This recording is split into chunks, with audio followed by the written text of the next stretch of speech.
La visite a été discrète. Pas de aide d'honneur ni de président des États-Unis. L'attendons aux portes de la West Wing. Pas de conférence de presse conjointe non plus. Ahmed al-Shara est plutôt entré à la Maison-Blanche par une porte de côté, mais ça n'enlève rien au caractère historique de sa visite. Ahmed al-Shara s'est longtemps fait connaître sous le nom de guerre d'Abu Mohamed al-Jolani, un djihadiste pur et dur.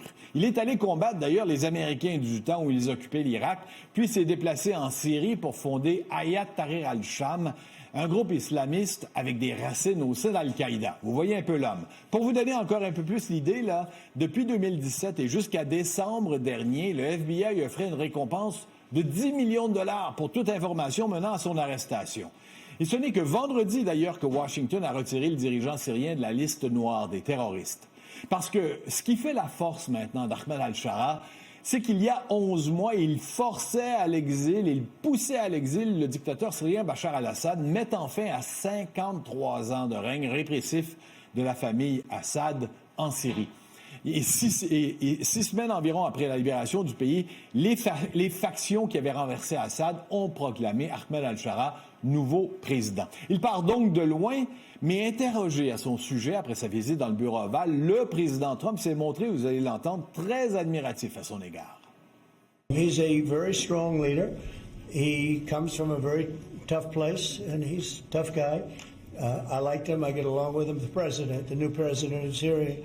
And we'll do everything we can to make Syria successful because that's part of the Middle East. We have peace now in the Middle East, first time that anyone can remember that ever happening.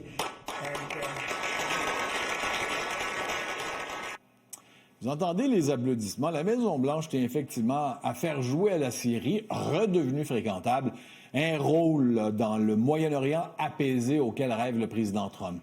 Damas a signé au cours de cette visite un accord pour rejoindre la coalition internationale anti-djihadiste menée par les États-Unis. Par ailleurs, Washington prévoit d'établir une base militaire près de la capitale syrienne pour, dit-on, coordonner l'aide humanitaire et observer les développements entre la Syrie et Israël, qui théoriquement, pour l'instant, sont deux pays en guerre.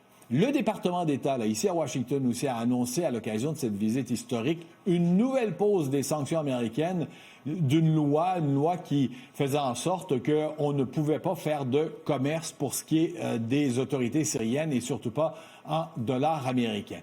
Donc, on se retrouve dans une situation où ce Moyen-Orient-là devrait changer encore une fois sous la poussée de Donald Trump, partiellement tout au moins, parce que bien sûr, Bachar el-Assad, le dictateur syrien, a disparu.